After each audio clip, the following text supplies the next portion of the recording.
Bonjour à tous et bienvenue sur Football Passionna. Dans mes vidéos, pas besoin de rester fixé à l'écran. Mon objectif, c'est de vous apporter une vraie valeur ajoutée à travers ce que vous allez entendre. Vous pouvez simplement écouter en faisant autre chose. Alors installez-vous confortablement et profitez. Le FC Barcelone s'apprête à accueillir le Borussia Dortmund ce mercredi soir pour une confrontation décisive en Ligue des Champions. Ce match représente non seulement un défi majeur pour le Barça, mais également une opportunité de consolider sa place dans le top 5 du classement. L'enjeu est immense, et pour espérer un résultat positif, l'équipe devra être dans une forme optimale.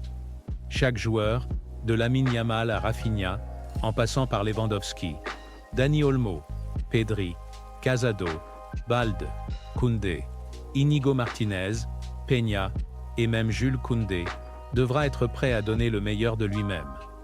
Avant de nous aventurer dans les détails de cette rencontre, il est crucial d'aborder une mise à jour importante concernant Ronald Araujo.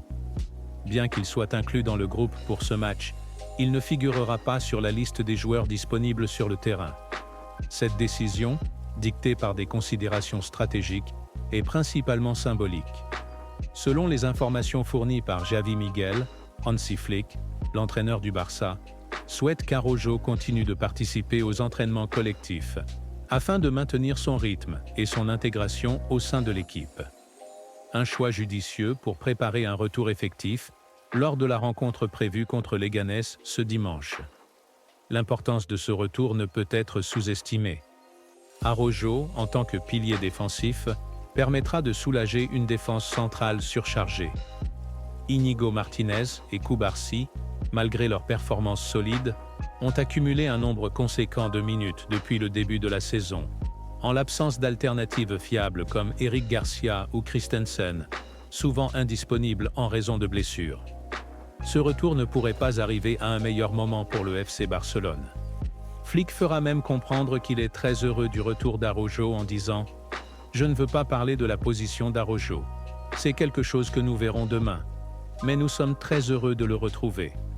J'aime beaucoup son attitude gagnante et sa relation avec ses coéquipiers. » Pour mieux appréhender cette confrontation, revenons sur les précédentes confrontations entre Barcelone et Dortmund. La dernière fois que ces deux géants du football se sont croisés remonte à 2019, lors de la phase de groupe de la Ligue des Champions. À l'époque, le Barça avait tenu Dortmund en échec 0-0 lors du match aller, avant de s'imposer 3-1 au Camp Nou grâce au but de Griezmann, Messi et Suarez. Ces joueurs, désormais absents, incarnaient une époque révolue du FC Barcelone. Aujourd'hui, l'équipe repose sur une nouvelle génération de talents, symbolisée par Lamine Yamal, Pedri et bien sûr, Lewandowski. Cette rencontre de 2019 rappelle également que Dortmund est une équipe difficile à manœuvrer. À l'époque, leur star montante, Jadon Sancho, avait marqué un but lors de leur défaite. Aujourd'hui, des joueurs comme Adeyemi, Jamie Bynoe-Gittens et Guirassy représentent des menaces similaires pour le Barça. Le Borussia Dortmund arrive à ce match avec un bilan impressionnant de 4 victoires et une seule défaite, un parcours identique à celui du Barça. Cependant, ils se classent juste derrière Barcelone en raison de leur différence de but. Leur seule défaite, un lourd revers 5-2 contre le Real Madrid, a été un coup dur, mais ils ont su rebondir de manière spectaculaire, enchaînant des performances solides. Parmi leurs meilleurs buteurs en Ligue des Champions cette saison, Jamie Bynoe-Gittens et Guirassy se distinguent avec 4 buts chacun. Adeyemi, bien qu'incertain pour cette rencontre en raison d'une blessure récente, reste une menace potentielle. Ce joueur a marqué un triple impressionnant en Ligue des Champions cette saison, témoignant de sa capacité à faire basculer un match. De son côté, le FC Barcelone semble avoir retrouvé son équilibre après une défaite initiale contre Monaco, 2-1. Depuis, l'équipe a enchaîné des victoires éclatantes, notamment un 5-0 contre les Young Boys et un 4-1 contre le Bayern Munich. Avec 17 buts marqués et seulement 3 encaissés sur les 5 derniers matchs, le Barça affiche une forme impressionnante. Ce match contre Dortmund est une opportunité de maintenir cette dynamique et de sécuriser une qualification pour la phase à élimination directe. Pour triomphe, Barcelone devra surveiller plusieurs aspects stratégiques. Neutraliser les contre-attaques de Dortmund. Les Allemands excellents dans les transitions rapides, et leur efficacité offensive est soutenue par une précision de passe remarquable. Les milieux de terrain du Barça, Pedri et Casado, auront un rôle crucial à jouer pour interrompre leur circuit de jeu. Exploiter les failles défensives adverses. Dortmund, bien qu'efficace en attaque, affiche des lacunes défensives. Leur moyenne de buts encaissés par match, 1,2, et leur faible nombre de dégagements par match, 27e place, offrent des opportunités pour les attaquants du Barça. Rafinha et Lamine Yamal, des atouts incontournables. Ces deux joueurs seront au sommet de leur art. Rafinha, avec son expérience et son efficacité en Ligue des Champions, est un atout précieux. Lamine Yamal, quant à lui, continue de briller par son agilité et sa capacité à déstabiliser les défenses adverses. Voici l'équipe qui pourrait débuter cette rencontre décisive. Gardien. Peña défense.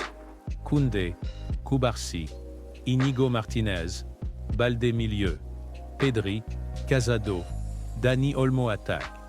Lamine Yamal, Rafinha, Lewandowski.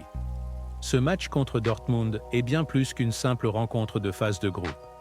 C'est un test décisif pour le FC Barcelone, une occasion de démontrer sa capacité à rivaliser avec les meilleures équipes européennes.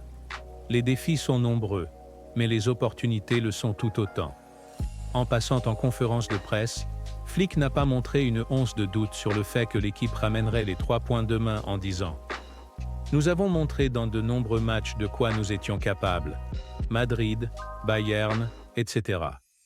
Nous sommes prêts à relever de grands défis. Demain, l'équipe doit tout donner. La Ligue des Champions nous motive tout cela un peu plus.